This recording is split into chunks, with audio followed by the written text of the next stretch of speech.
AP assembly ఎన్నికల్లో గెలుపెవరిది అన్నది ఇప్పుడు రెండు తెలుగు రాష్ట్రాల్లో ఆసక్తికర చర్చ జరుగుతోంది. ఎవరు అవునన్నా కాదన్నా ఏపీ, తెలంగాణ వారికి ఏదో రకంగా రెండు రాష్ట్రాలతోనూ సంబంధాలు, లింకులు, భావోద్వేగాలు ఉన్నాయి. తాజాగా ఓ ఇంటర్వ్యూలో బీఆర్ఎస్ అధినేత కేసీఆర్ వైఎస్ జగన్మోహన్ రెడ్డి మరోసారి ఎన్నికల్లో విజయం సాధిస్తారని, ఆయన మళ్లీ సీఎం అవుతారన్న సమాచారం తన వద్ద ఉందని చెప్పారు.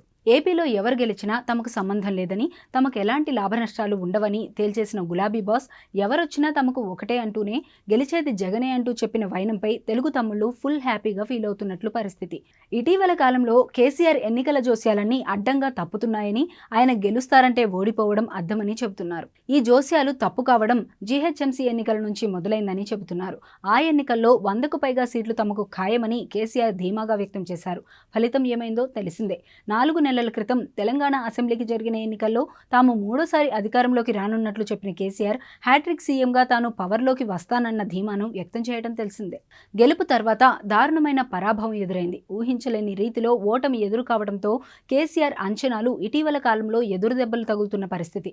ఇలాంటి వేళలో తాజాగా చెప్పిన జోస్యం ప్రకారం చూస్తే కేసీఆర్ నోటి నుంచి జగన్ మళ్లీ సీఎం అవుతారన్న మాట చెబితే అది ఖచ్చితంగా జరగదన్న అభిప్రాయాన్ని తెలుగు తమ్ముళ్లు వ్యక్తం చేస్తున్నారు. కేసీఆర్ ఏం చెబుతారో దానికి రివర్స్లో పరిణామాలు చోటు చేసుకుంటున్నాయని, ఈ లెక్కన ఇప్పుడు జరిగే అసెంబ్లీ ఎన్నికల్లో గెలుపు ఖాయంగా జగన్ది కాదన్న మాట వస్తోంది. మరి కేసీఆర్ అంచనా సరైందా లేదా అన్నది మరికొన్ని రోజులు వెయిట్ చేస్తే అర్థమవుతుంది.